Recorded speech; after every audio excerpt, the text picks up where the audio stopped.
Today, I've got a juicy topic for you that I feel like is flooding our Instagram feeds, attachment styles. If you're big on Instagram, Facebook, or YouTube, you have been seeing things like attachment styles, anxious attachment, avoidant attachment, how to deal with these attachment styles. Well, today, let's just uncover what all of this means and how it applies to those of us who've been with our partners for several years. We're going to be talking about that invisible dance that you and your partner do where one of you pulls away and the other keeps chasing you like it's an Olympic sport. Yeah, we're going to uncover all of that. We'll especially talk about anxious and avoidant attachment since those are key topics nowadays and how they show up in real life, what they sound like in your kitchen on a Tuesday morning, and how, yes, these patterns can evolve over time. And of course, there's some homework at the end, so you'll be doing some reflection and better understanding how you can improve your style. So go grab a pen and paper, something warm to drink, and let's get into attachment styles. Welcome to Relationship Reset, Reignite, Reconnect, Rebuild.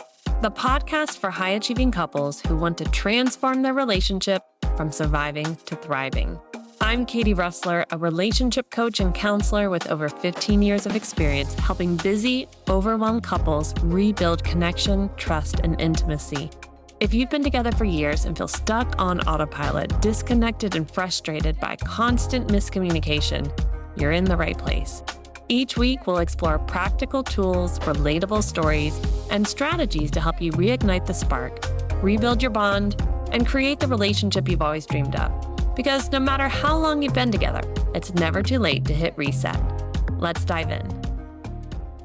Okay, for this episode, I'm going to be making sure that I pull from some specialists who talk about attachment theory because, you know what? These types of topics are always evolving, and there are psychologists who are diligently studying this. So I want to be really mindful that I'm not just telling you what you're going to see on Instagram or YouTube, but actually what is the research. So let's lay the foundation. Attachment theory comes from the brilliant work of John Bowlby and was expanded later on by Mary Ainsworth. Later, it got integrated into modern neuroscience by people like Dr. Daniel Siegel, who I'm a big fan of.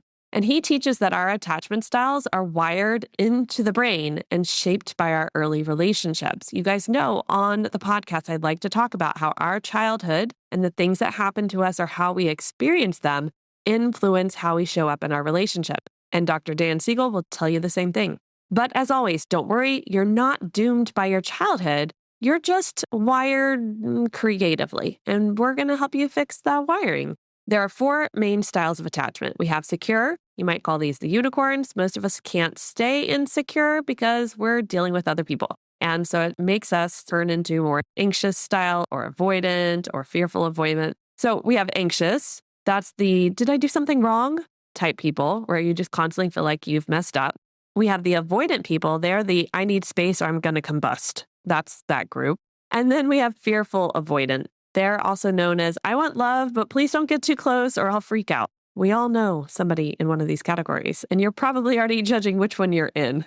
Let's zoom in on anxious and avoidant attachment since, again, they're hot topics, and because these two often fall madly in love with each other, and then they later drive each other mad. So we're going to really break these apart so you better understand what's going on. Okay, let's just start with anxious attachment. You might be anxiously attached if you tend to text message, "Are you mad at me?" Even though the fight was 3 days ago. You read your partner's tone like it's your job. You're constantly assessing, oh, this might mean this, that means that. Oh, they huffed. That means something else. And you feel deeply unsettled if your partner withdraws emotionally. And I don't mean a little unsettled. I mean like deeply you feel a panic. Now, another person I love in the relationship space is Esther Perel. And she says that anxious partners are often the pursuers. They're kind of hyper aware of disconnection and they'll do anything to repair it, even if it means putting themselves under the bus. Not because they're needy, but because connection feels like safety, right? We all want to feel safe. So we're going to do everything we can to remain that way. But when our partner pulls away, we start to feel unsafe. So we panic and we start moving towards them. Again, the pursuer. And we do everything we can to create that connection. Sadly, sometimes if we can't get positive connections, we will get negative connections, and that means causing arguments. Now, let's meet the avoidant attachment style. You might be avoidantly attached if you say, I'm fine, with the intensity of 1,000 suns, like leave me alone, And in reality, you're just not facing or want to face what's really going on. Or you're like, it's just going to lead to a fight. So what's the point? You often retreat to another room, maybe the bathroom, to quote, think. Really, you're just getting away. Or you get overwhelmed when your partner gets too emotional. Like sometimes it's like a mental shutdown. You can't think clearly anymore when they get too emotional. So you find yourself, again, just trying to retreat. According to the Gottmans, avoidant partners often self-soothe by shutting down, right? Like that is their way of keeping themselves safe. It's not because they don't care, but because big emotions feel like chaos.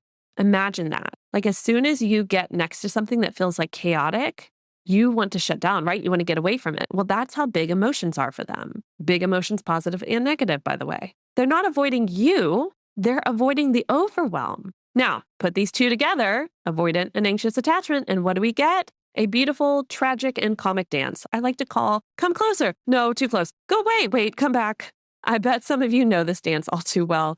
Let me share with you a couple that I've worked with before. We're going to call them Lisa and Mark just to make it easy to follow. So Lisa's the anxious one. And though she is the female, men can be anxious attachment as well. So I'm just giving the example from the couple I worked with. Lisa's the anxious one. Mark, he's the classic avoidant. When Lisa is upset, she wants to talk about it now, right? Like pushy, pushy, pushy. Like, no, we need to talk about it now. Tell me your feelings. I want to know what you're thinking. Mark, he suddenly has a deep need to clean the garage, or he'll go do something else. Like he constantly has another project he needs to do. I always joked with him like, oh, what's the next project? I guess you're going to get your list done by the end of the week, right? Lisa would follow him around with her heart racing. She felt like this internal pounding and asking him like, why are you shutting me out? Why won't you talk to me? And with that, Mark felt attacked, which made him escape even more into silence. Then Lisa would start crying. Mark would feel like a failure, and neither of them felt heard. And this pattern is on repeat for a lot of the couples I work with. And honestly, a lot of the couples I see in the world who especially have been together for a while. It seems funny. Like you would think they'd be like, nope, can't do this anymore. But it's like the dance keeps them hooked. But here's the magic. When they learned their patterns, it changed everything for this couple. Mark started saying, hey, I need 20 minutes to cool down, and then I'll come back and talk. And he'd set a timer, so he'd actually come back at that 20 minutes. And Lisa learned to give him that space. And that space doesn't mean abandonment, by the way. Most of those who have anxious attachment don't realize that. That space is not abandonment. It's just regulation. It's calming down before it gets worse, right? I really had them focus on progress, not perfection, because honestly, it takes a lot of work to break that habit. And when both of them are so ingrained and after 15 years of being together, it can be very challenging to break the cycle, but it can be done when you become more and more aware of yourself rather than what your partner's doing. So can attachment styles change? Yes, your attachment style is not a tattoo. It is not permanent. It's more like a haircut where sometimes you're like, oh God, why did I do that? It's going to grow out. Don't worry. It will change. But it can get a little bit weird in the process as it grows out, right? So as we work on learning more about a secure attachment style, which again is that unicorn, what we all want, Dr. Siegel will talk about an earned secure attachment. And that involves us being more self-aware, building healthier relationships in all areas of our lives, and learning how to consistently repair. Once we start to do that, we can actually shift our attachment responses over time, which is amazing, right? Especially for those of us who feel like we've been doing this dance for so long with our partner. We want to know that there is hope at the end of the tunnel, and there is. But again, it's self-awareness, it's starting to build healthier relationships, and it's consistently repairing things when it goes wrong.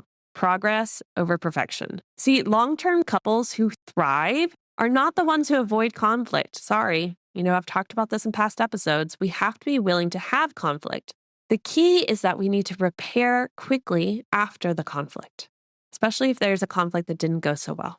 And we need to better understand each other's emotional language so that we can have discussions later on about what happened and how we want to do things differently. The Gottmans share, your partner may have started as avoidant because they didn't know how to do closeness without losing themselves, right? It's like, how can I be close with somebody and still be me? And you may have started anxious because you learned that love can be unpredictable. So if it's that way, then you always have to be carefully seeking and anxiously waiting for it to go so you can run back towards it. But over time, if you work at it and you build some rituals and a mutual language and trust, those styles soften. and they adapt, and you earn that security that you both are wanting. Again, it's not by being perfect, but by showing up consistently, even when it's hard. Let me share with you another couple I was working with. We'll call them Carl and Dana. So Carl was also avoidant, really big time, and Dana was the anxious attached. Every disagreement felt like the end of the world. But after 12 years, kids, therapy, and a shared obsession over trying new foods, they started to shift. Carl began initiating connection, which is really big for somebody who's avoidant. He would send her articles he thought she'd like, new restaurants for them to check out, rubbing her back unprompted. And Dana started trusting his quiet as a signal that he was just calming himself down, not that she was being rejected. See, their dance actually got smoother, less urgent, and much more grounded, which was really relaxing for both of them. Because here's the truth, long-term love is where you rewire.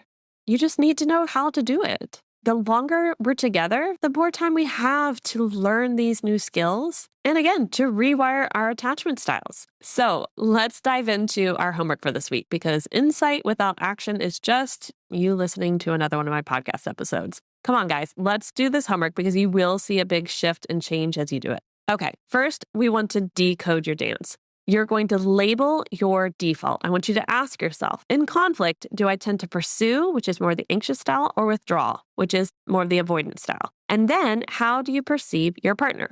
Then you ask your partner the same thing. Hey, do you in conflict tend to feel more anxious and more like pursuing, wanting to have harmony immediately, or withdrawing, needing a pause, needing some space, more avoidant? And how do you see me? There's no shame in this. It's just awareness. So if your partner says something you don't like, take a deep breath. You're a grown-up. You can hear it. And vice versa. We just want to know how we're perceived, but also how we see ourselves. Then I want the two of you to identify who is the one who's more avoidant and come up with a safe word. This is a phrase that means I'm overwhelmed, but I will come back. It can be, I just need 20. It can be something like marshmallow. It doesn't matter. Make it yours. This helps the one of you who's anxious know that the avoidant one isn't vanishing forever and that they're aware that they're getting flooded, right? They're starting to want to pull away. So they're going to go relax and they're going to come back, especially if they set that 20-minute timer, which I highly recommend, and come back and have the discussion. And whoever's the anxious partner self-soothes to remind themselves they're not being rejected or abandoned, and they need to calm themselves down so that they can have an effective conversation. Then I want you to create together a comeback plan. Agree on what repair looks like for the two of you. Is it hugging after difficult conversation? Is it going for a walk after a conflict so that you know you're on the same team and you're walking in the same direction? Rituals really build security, so it's important you find something that you both can say, this is really helpful to us to repair. And hey, if you guys are doing this work and it stirs something up for you, that's okay. Relationships are not meant to be easy, and the reality is they're just not, because they're meant to help you grow.